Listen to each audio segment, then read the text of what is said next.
Hello and welcome to another EFL Manager special from the Honest Football Podcast. For the second time today, I'm joined by Charlie Betts, and this time we're drifting into League One because, probably as expected for the last couple of days, AFC Wimbledon have finally appointed Mark Robinson as head coach, who was previously interim and has worked at various roles in the club, which we'll talk about in a moment.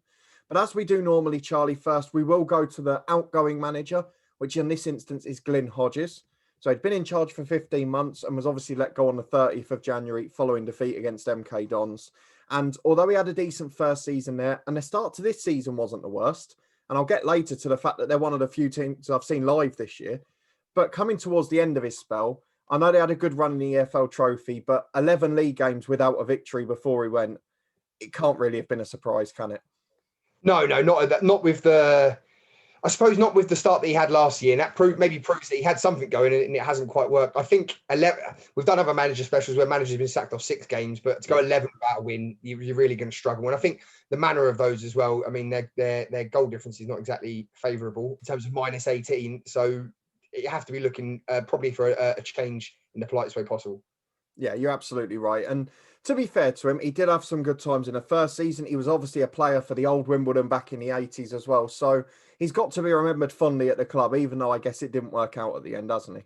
Oh, in that sense, yeah, definitely. And I think that's one thing that you can fall into a trap easily, not just with this, I suppose. A lot of the manager specials is being a bit bitter about, and some managers maybe have left a sour taste in fans' mouths, but you'd have to be a very hard-nosed fan to not appreciate what Glyn did for the club, really. Yeah, completely agree. And obviously, we will move on towards the new man, which is another man known well to the club.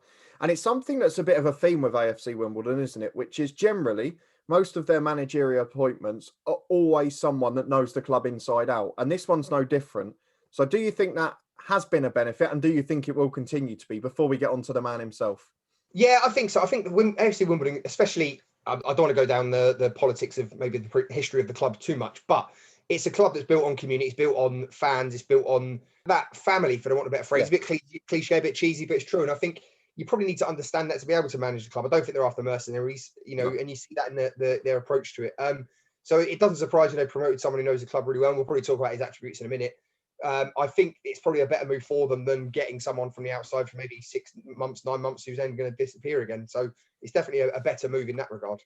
So let's talk about him then. Mark Robinson. So he's actually been at the club since 2004, since its rebirth, essentially, or very close to. Now, they've talked about all of the roles he's held within the club, so you're going to have to bear with me while I skittle through them. So he served at the club as head of youth, as centre of excellence manager, academy manager, lead professional phase coach, loan manager, first team coach, and in the last 2 weeks or so, interim manager as well. So I don't think there's any doubt in saying that he knows the club, is there?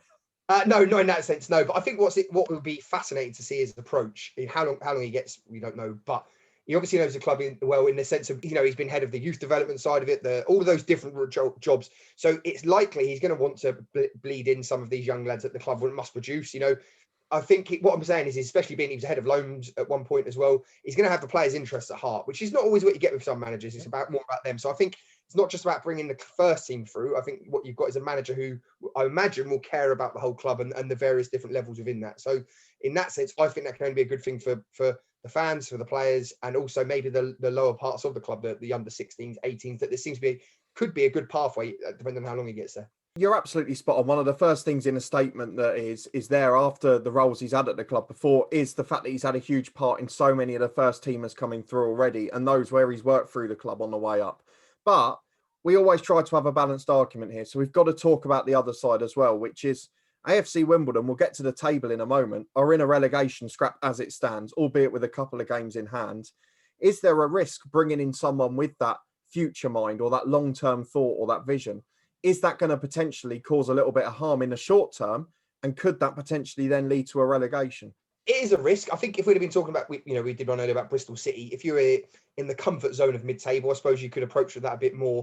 They're on a bit of a slide, aren't they? It's a massive risk. It is a massive risk. But on the flip side of it, given maybe the budget they've got and things like that, who else out there was a realistic possibility, do you know?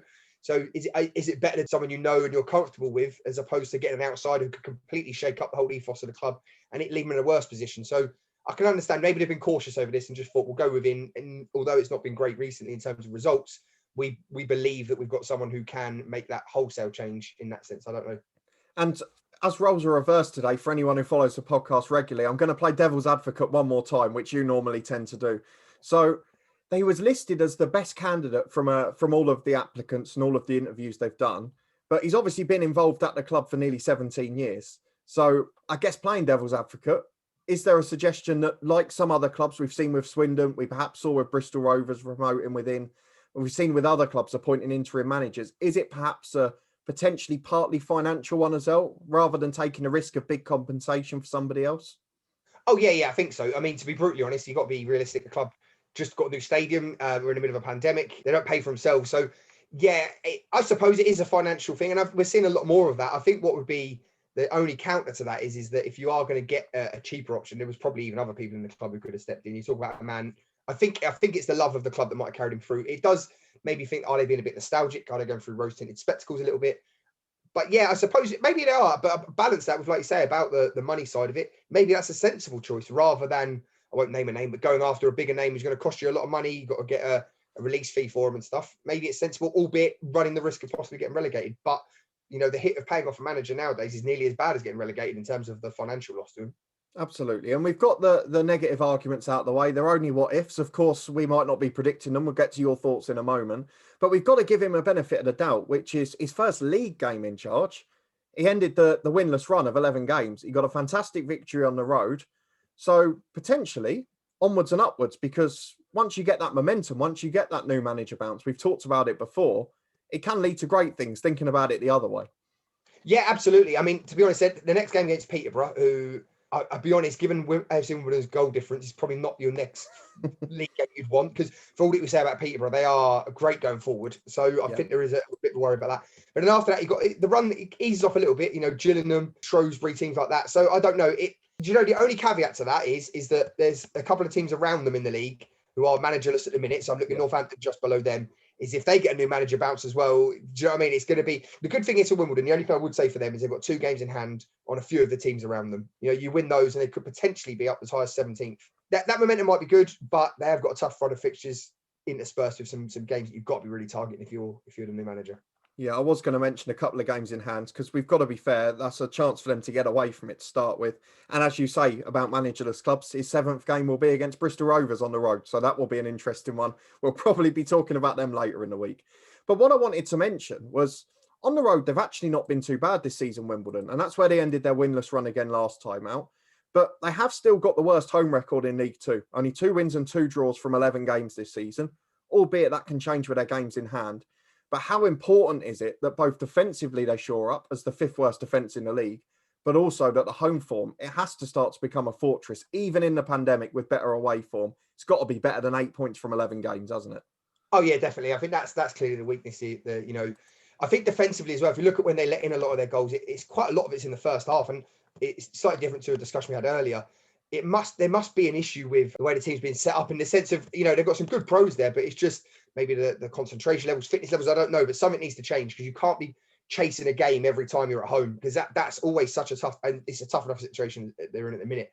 But to be chasing after 35 minutes every week, it's got to take its toll on you. So particularly that home form and particularly that first half, maybe that's his first sort of job is to think, right, how can we be a bit more stable, a bit more cautious in that first 45 minutes, and then in the second half we'll try and push out a bit more. But those first half goals really have got to stop.